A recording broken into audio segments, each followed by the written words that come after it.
The snowstorm screamed outside like a hungry beast. Trees bent with the wind, and the sky was white with falling snow. Deep in the forest, inside a small wooden cabin, a human man named John sat near the fire. He was alone, as always. His cabin was warm, full of stacked wood and canned food. Outside, the world was iced. Then he heard it. A sound. Weak, soft. A voice. He stood up fast. He wasn't expecting visitors. No one came here. The nearest town was 3 hours away.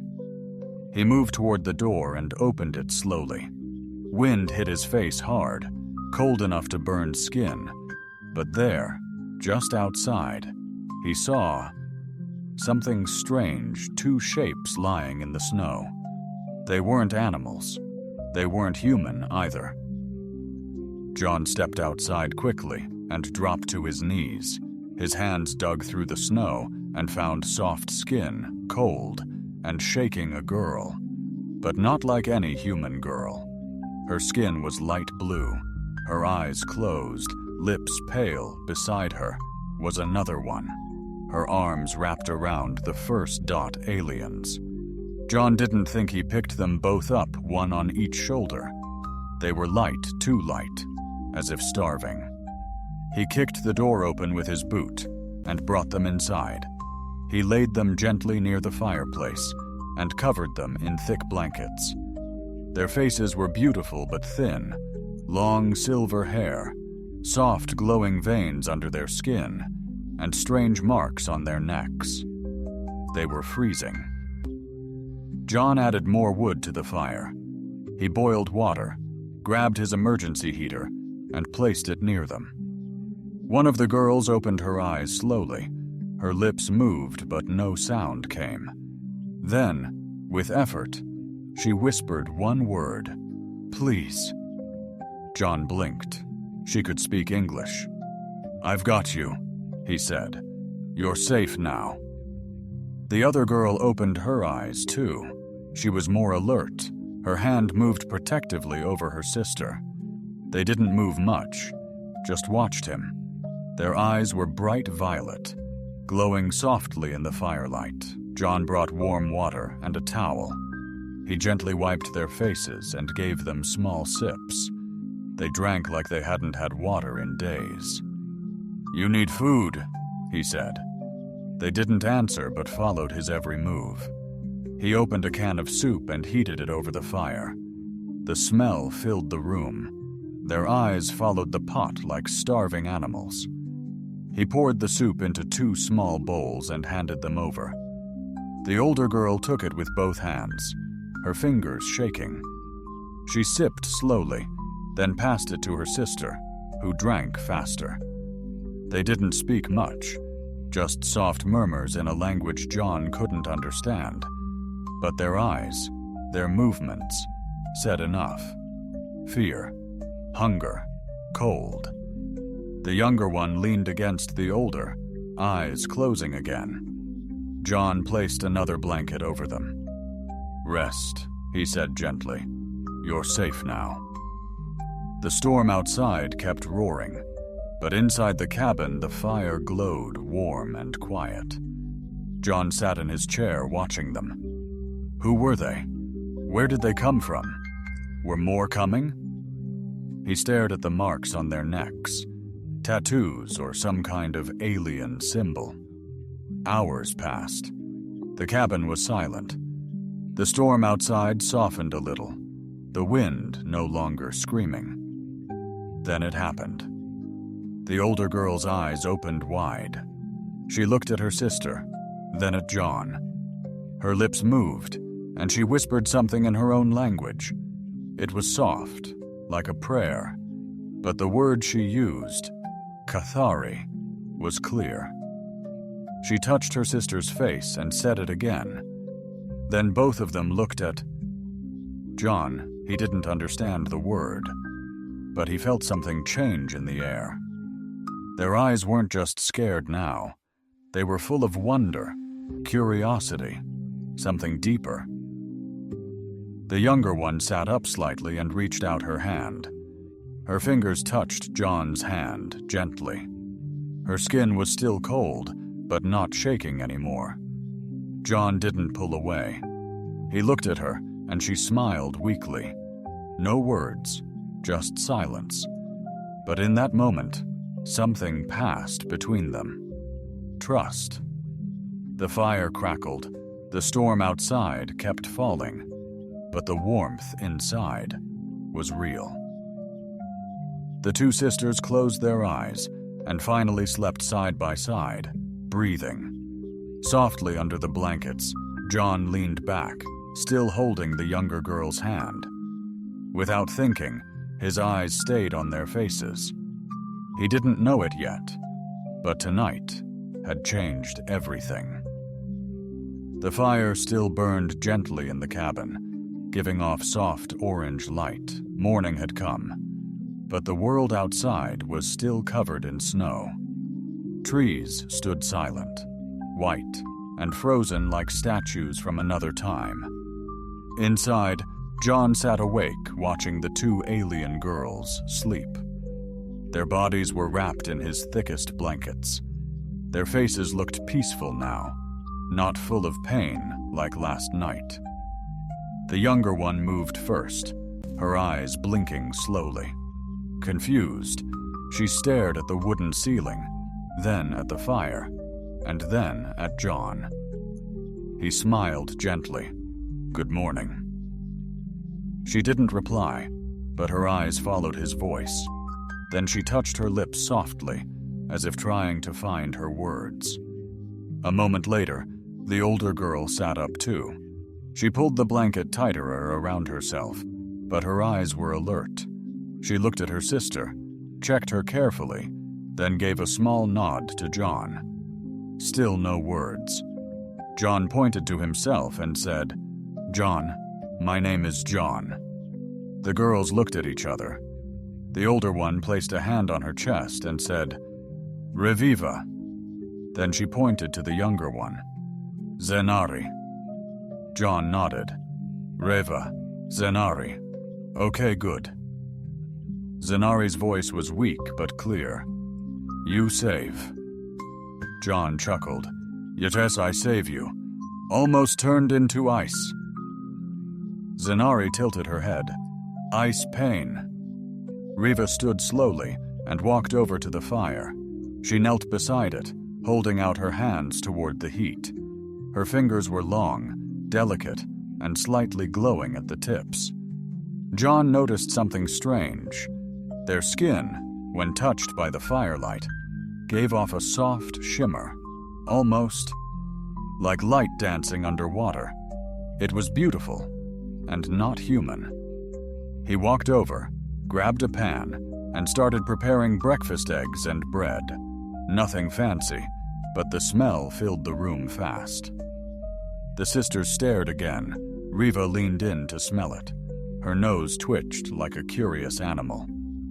"Food," John said, offering them plates. Zana Reed took hers slowly.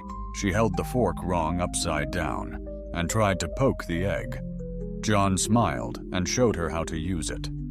Reva watched and copied him perfectly. They ate in silence, but every now and then they looked at John with soft eyes. After breakfast, Reva stood and looked around. The cabin. She touched the wooden walls, looked at the tools on the shelves, then walked over to John's coat hanging on a hook.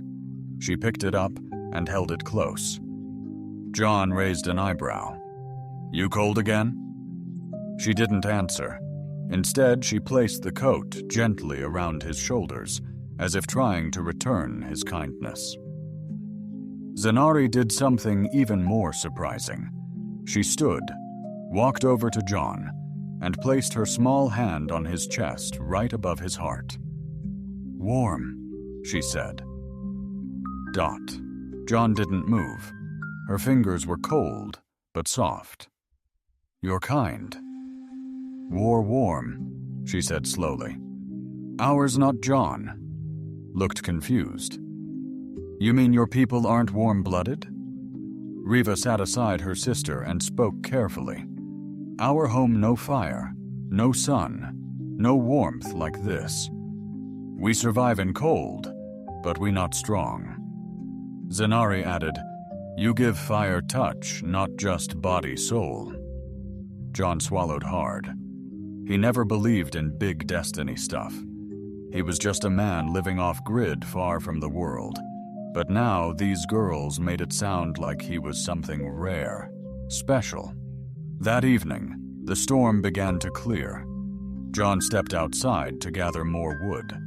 The air was sharp but calm now as he chopped. An nhân thấy điều gì đó khi là gần của cabin. Những biểu tượng về trên tweet phát sáng màu xanh lam nhạt. Anh ta ngồi xổm xuống và chạm vào chúng ấm áp. Cái quái gì vậy? Anh thì thầm. Anh ta lao vào trong.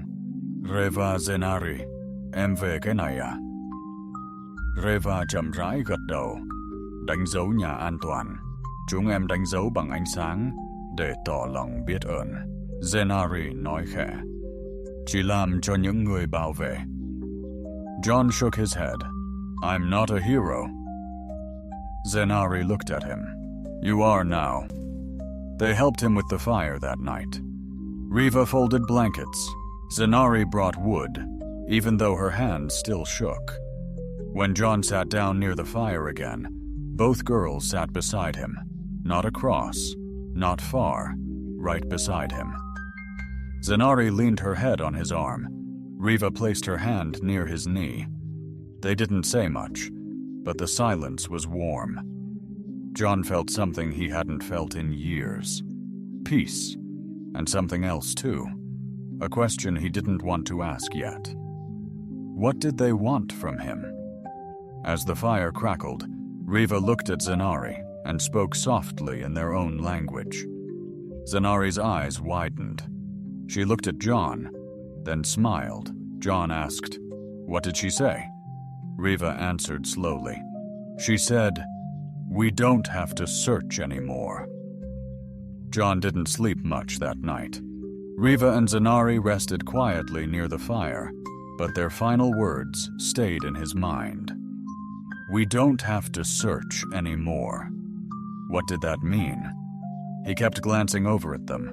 They were curled up under thick blankets like lost kittens. Their glowing hair spread over the floor like silver threads. Every now and then, one of them would mumble something in her alien language. But it was a gentle, calm thought when morning came. John quietly got up, made coffee, and stepped outside. The snow had finally stopped. The forest looked clean, silent, and untouched. But in the deep, white surface, something new had appeared. More symbols. Not random, not just art. There was a pattern. Strange, curved lines, tiny stars, and a large shape in the center that looked like him. It had his jacket, his boots, and something else. A glowing mark drawn over the figure's chest. John's heart beat faster. He walked back inside and found Riva awake, staring at him like she had been waiting. What are those drawings? He asked. Dot. She stood and came closer, pointing to his chest. You are marked. Marked? Yes, Riva said. In our world, when a male gives warmth to a cold soul, it leaves a mark, not on skin, on spirit. John didn't understand this, some kind of religion. Zenari woke up then and sat up quickly. She smiled at Riva and nodded. He's the one. The fire chose. John raised his hands. Okay, wait. Let's slow down. What are you two really talking about? Riva tilted her head. Your fire saved our bodies. But you touched more than body. You touched life. This bond is rare on our planet. Only 1 in 1,000 finds it, Zenari added softly. The bond between protector and claimed? Claimed? John repeated, confused. You mean like ownership? No, Riva said firmly. It is not control, it is trust returned, care shared. 2 sisters lost and hunted, now found. 1 man who gave without asking. John stared at them. I was just helping. Riva walked over to the table. From her small cloth pouch, she pulled out something glowing, a crystal shaped like a half-moon pulsing with soft blue light. What's that? John asked. Dot. She placed it gently in front of him. Marriage stone, John coughed. Sorry, what? Zanari stood and walked over. When 2 offer this to 1, they offer life, future, heart, John blinked. You're serious? They nodded. Dot. He stood up, stepping back. I don't even know what planet you're from. Riva spoke calmly. You don't need to. The bond is not about names, not about worlds. It is about what you did when no one was watching. John sat back down, slowly. He looked at the glowing stone. It gave off heat, not fire, but something warm, like comfort. I'm just a guy in a cabin. Don't even have a car that works right now. Zari smiled. You have more than that. You have warmth. Suddenly, the cabin shook. A rumble outside, a deep hum of machines. John rushed to the window. A scout ship, alien, sleek, and dark, was flying low over the trees, scanning the area with a red light. Riva and Zari both froze. They found us, Riva whispered. Zanari grabbed John's arm. We must hide. They will take us back. Back where? John asked. Zanari didn't answer.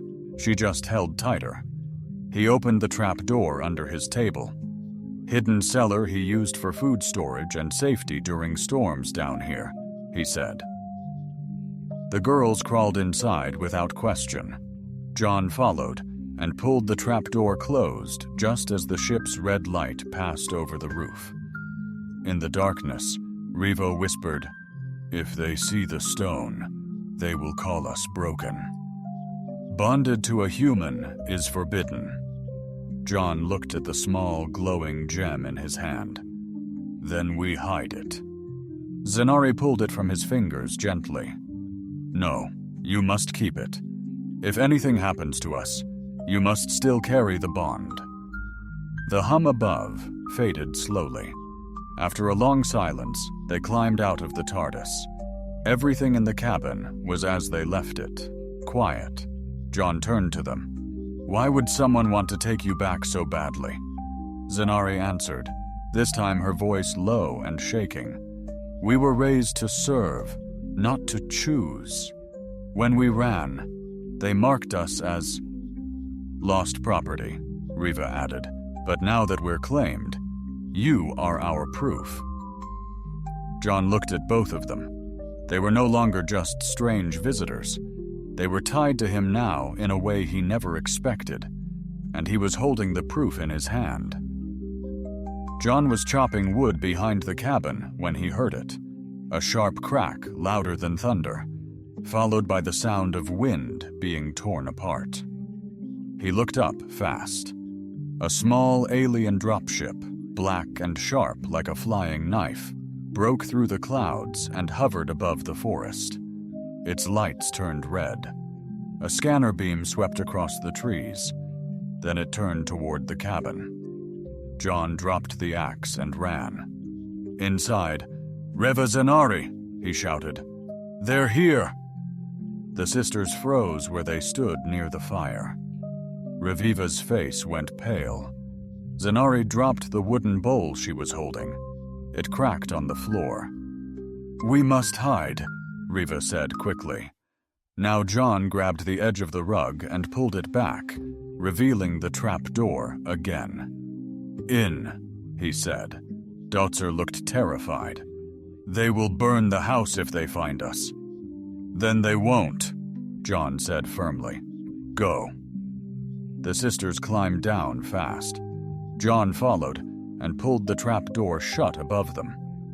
The small bunker was tight and dark, but safe for now. They sat. In silence, only the sound of distant engines filled the air. Then came the thud of heavy boots outside. John held his breath. A metallic voice called out, loud and cold, "This territory is under scan. Return marked subjects to owner authority. Refusal is violation." Riva whispered, "They don't care who protects us. They will kill anyone in the way." Zenari was shaking. "They will take us back to the camps." John clenched his jaw. "Camps?" Riva nodded. "We were born in service stations, raised not to think, only follow, only obey. But we ran. We saw stars and we chose freedom." He looked at them both, two sisters hunted like animals just for wanting a life. And now they were here in his life. He stood up in the bunker and pulled something off the wall, a long hunting rifle. It was old, but it worked. "I won't let anyone take you," John said. Riva blinked. "Why?" "Because," he said, "you're not tools. You're not property. You're people, and no one treats guests like that under my roof." Zenari reached into her small pouch and pulled out a tiny object, a glowing disc. "What's that?" John asked. "Shield pulse," she said. "Only lasts 10 seconds, but it can block all scanners." "Then hold on to it," he said. "We might need it." They stayed hidden for almost half an hour. A dot above them, footsteps circled the cabin. A voice shouted something in another language. Then silence, then a bang. The door was kicked open. John's hands tightened on his weapon. Riva whispered, "No sound, no movement." But Zenari was breathing fast, almost crying. She buried her face in John's chest. He held her close, gently covering her head. The sound of heavy boots moved above them. One of the soldiers walked close to the trap door. John's finger was on the trigger. Then a strange noise. Click, hiss, click. The soldier activated a scan. The red light flickered through the floorboards. Riva pressed the shield pulse. The bunker glowed blue for a moment. Then everything went dark. Of them, the soldier paused, waited, then cursed and walked away. Minutes later, the dropship's engines roared to life. The sound moved farther and farther, until it vanished into the clouds. The trapdoor creaked open slowly. John climbed out first, rifle still in hand. He looked around. Broken furniture, a shattered chair. The cabin had been tossed and searched, but no fire, no damage. "They didn't find us," John said. The girls climbed out carefully. Zenari was still holding the pulse disc, now dull and cracked. John locked the door behind them and closed the shutters. Riva walked over to him and said softly, "You are not just a protector. You are now part of us." "I'm just a guy who hates bullies," he said. "No," she replied. "You are more in our law. The man who defends against the reclaimers becomes family." John shook his head. "I didn't sign up for any alien law." Zenari took his hand and placed it on her chest. "But you followed it anyway." He didn't pull away. Riva looked at the wall, her voice quiet. "They will come again, stronger with more." "Then we prepare," John said. He walked to the old metal cabinet and opened it. Inside were spare batteries, broken parts of old machines, coils of wire, and explosives from his past work as a miner. He hadn't touched them in years, but now it was time. Zenari stared at the tools and smiled faintly. "You're a warrior." John shook his head. "No, I'm just someone who finally found something worth fighting for." Outside, the snow had stopped falling, but the real storm was still on its way. The snow around the cabin had begun to melt, but inside, something even stranger was warming up.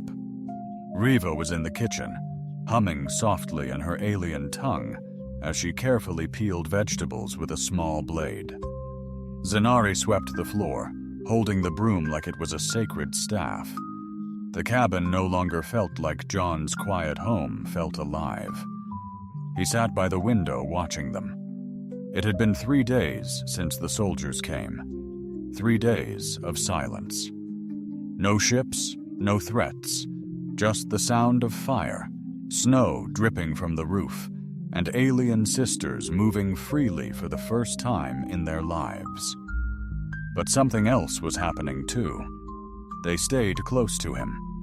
Riva often stood behind his chair, brushing invisible dust off his shoulder.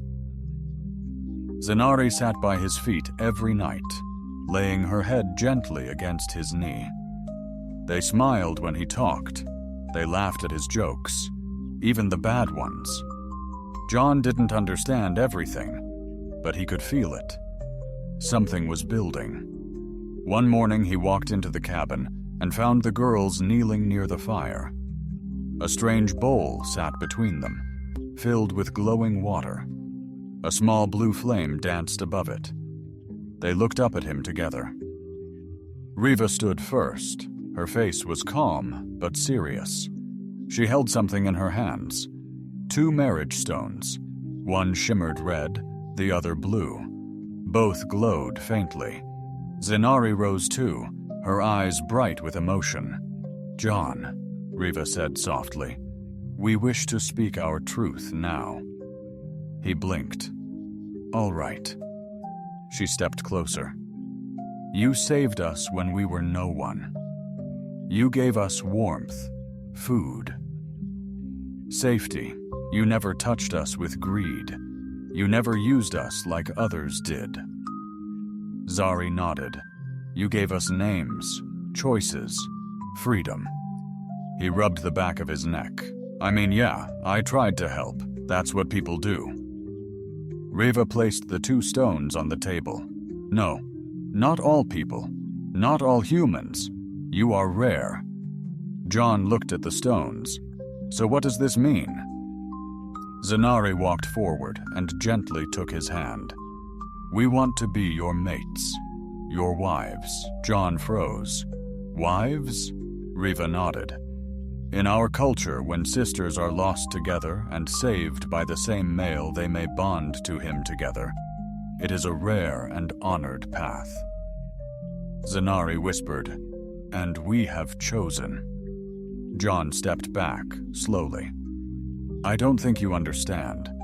Earth marriage isn't something we just jump into. You barely know me." Riva smiled kindly.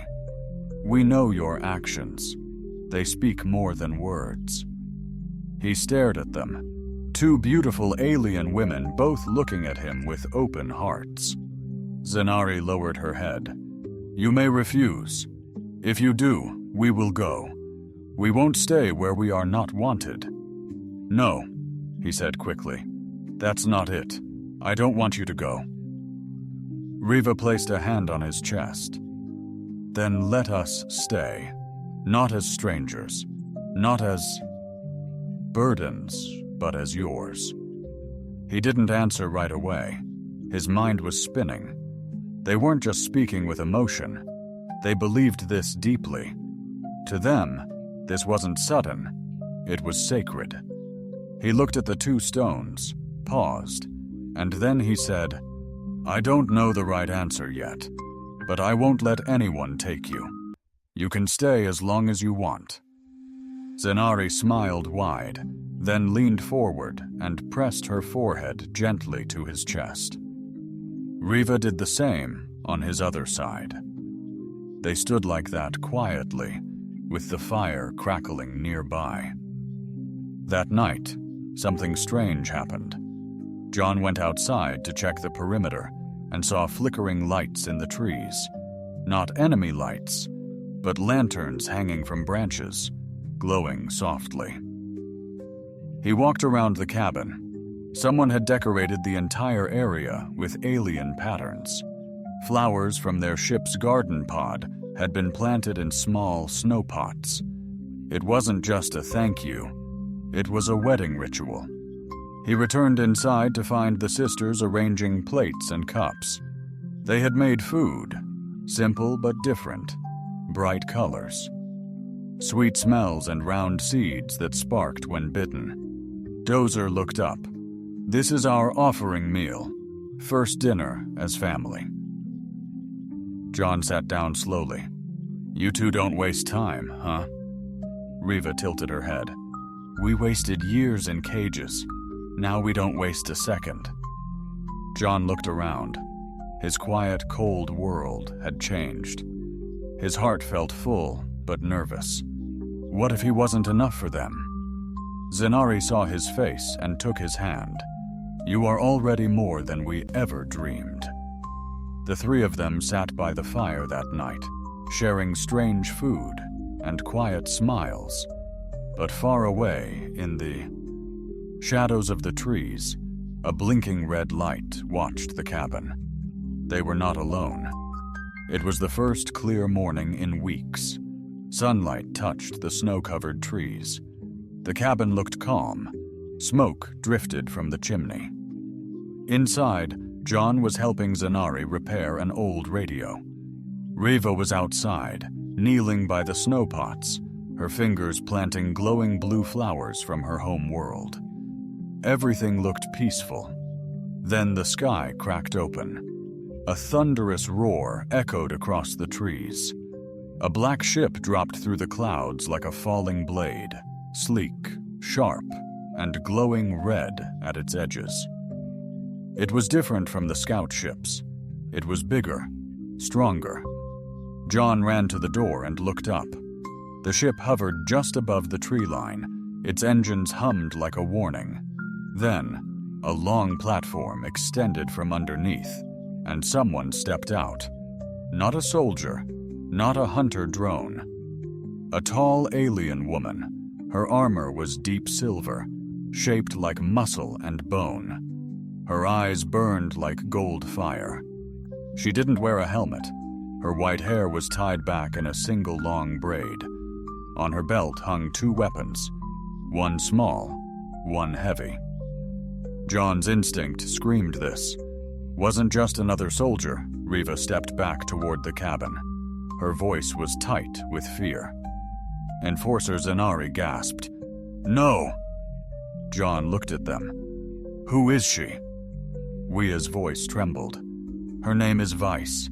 She doesn't take orders. She gives them." Vice walked across the snow without sinking, her boots leaving no print. She stopped 10 feet from the door and looked straight at John. "You," she said. Her voice was cold, sharp like a knife.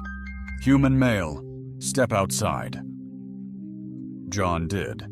He didn't have a gun in hand, but his mind was ready for a fight. Vice stared at him. "You hold what does not belong to you." "I gave them shelter," John said. "They were dying, they are. Marked slaves," she said, without emotion. "They ran. That is not allowed. They're not property," he replied. Varese took one slow step closer. "Do you know what happens to humans who interfere with our claim laws?" John said. "But I'm guessing you want to show me." Varese tilted her head. "You misunderstand. I have no need to kill you, not if you give them back now they're inside," he said, "and they're not going anywhere." The enforcer blinked once. "So you choose them?" Zenari stepped out of the cabin, holding something behind her back. Her voice was clear but shaking. "He didn't choose. We did." Riva stood beside her. "We invoked the bond, the Twin Stone Union, under ancient law. We are no longer claimable." Vice smiled slightly. "That law is dead, like the bloodline it came from." Zenari held up the glowing stone. "Then we'll die bonded." The enforcer reached for her weapon. John's heart raced. He knew he couldn't win a fight with her, not like this. But then, something strange happened. Vice froze. She looked at John. Really looked. Her eyes moved over his face, then to his chest. Her hand slowly pulled back from her weapon. "You carry it," she said. "Carry what?" John asked. Vice spoke slower now. "The warmth of the forbidden line, the heartblood of the old breed. I didn't believe it still existed." Riva looked shocked. "What do you mean?" Vice stepped back, her voice thoughtful now. "Your human body, it holds something rare, ancient. The same energy once used by our royal healers. A soul that shares warmth freely, that makes you dangerous to our kind." John frowned. "Dangerous? How?" Vice looked at him like he was a fire she couldn't touch. "You break chains without lifting a weapon. You melt ice without using heat. You make them choose. That is more threat than any gun." She turned to the girls. "If you stay with him, you'll be hunted forever." Zenari answered first. "We've been hunted already." Riva added, "We'd rather run together than live in cages again." John stepped in front of them. "Then we run smart. We fight if we have to. But they're not leaving this place unless they choose to. Not unless I'm dead." Vice stared at him in silence. Then slowly she reached for her belt and pulled out her badge. She threw it on the snow.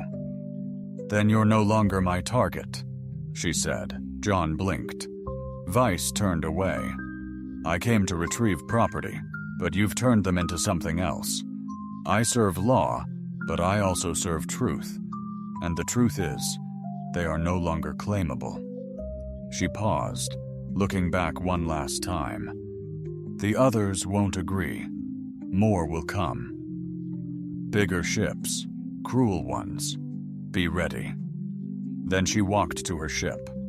A moment later, it vanished into the sky like smoke. John stood frozen.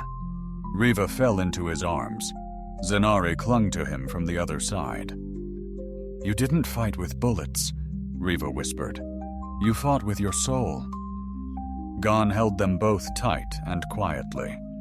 Deep in the forest, a hidden signal began blinking red. Someone else had heard everything. Night fell fast. The trees stood silent, but John could feel something in the wind. It was too still, too quiet. Riva and Zenari helped him.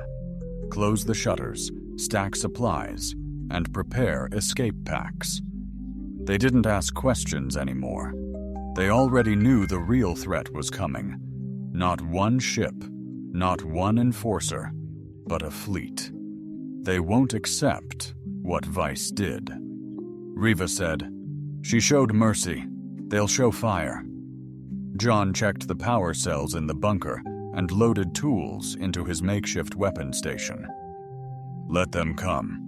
I've built traps for a reason." Zenari stood near the cabin door, holding the bonding stones in both hands. "You're still free to run," she whispered. "We won't blame you." John turned sharply. "Don't ever say that. I didn't protect you to run now. I chose this." She looked down. "Then we face it together." A soft buzz came from the old radio, static, then a voice heavily coded, robotic, but clear. "Human cabin identified. Illegal bonds confirmed. Arrival in 6 minutes. Level 3 cleansing begins upon landing." John turned to the girls. "Go to the bunker. Stay there no matter what happens." Riva shook her head. "You'll die if we leave you." "I'll die if I'm distracted trying to protect both of you. Let me fight. If I fall, then run." Zenari was crying, but she nodded. "Don't fall." They climbed into the hidden trap door, and John covered it with the rug, leaving no trace. Then he stood in the center of the cabin, breathing slowly. He walked to the fire one last time, grabbed a glowing coal, and touched it gently to a silver disc on his chest, a gift Riva had placed there the night before. It shimmered faintly, like a heartbeat. Then the sky cracked open again. This time, 4 ships landed in a square around the forest clearing. Dozens of soldiers stepped out, all armed, silent, all cold. Dot. John stepped outside. His boots sank into the snow. A tall commander walked forward, his voice echoed through a speaker. "You bonded with 2 escaped females of the Zari line. This is a violation. They weren't property," John said. "They were dying. That doesn't matter. It does now." He raised a small transmitter from his belt and clicked it. Dot. Suddenly, the ground exploded. Fire shot from beneath the snow. Trees cracked and soldiers screamed. His traps triggered in every direction. Homemade mines, pressure wires, sonic flares. The clearing turned into a war zone. John ducked behind the firewood stack, rifle ready. He took 1 shot, then 2. His aim was true, but they kept coming. Too many. A shot grazed his arm. He rolled behind the shed. Another blast tore through the door. Inside the bunker, Riva clutched Zanari. "We go now." "No," Zanari whispered. "He told us to stay." Riva's voice shook. "And if he dies, what are we staying for?" They pushed open the door. John had fallen to one knee, now breathing hard. His shoulder burned, and his leg was bleeding. A soldier raised a weapon behind him, but Riva was faster. She threw a blue disc through the air. It hit the soldier and exploded in a flash of light. Zanari ran forward, dragged John behind cover, and held him close. "You fool!" she cried. "You were ready to die." "I was ready to protect you." The commander stepped forward again, face unreadable. "You all will die now. This is final." Riva rose to her feet and held both bonding stones high above her head. They glowed like stars. "No," she said. "We are no longer yours. By blood, by fire, by heart, we choose him." Zanari stood beside her. "And if we die, then so be it." "But it will be as his," the commander laughed. "That bond means nothing now." Then a voice, unexpected and thunderous, shook the sky. It does to me. All heads turned upward. A massive human warship dropped from the clouds, sleek, black, covered in armor, and powered by fire-red engines. It hovered above the trees, like a shadow from the stars. A new voice echoed from it.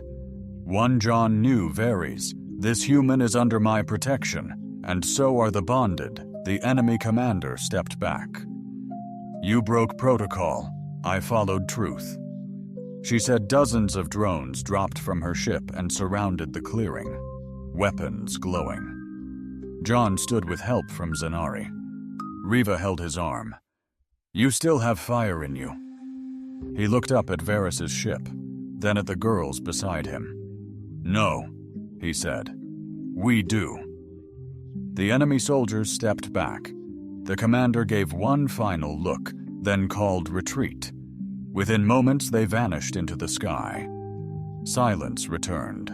Snow began to fall again, slow and gentle.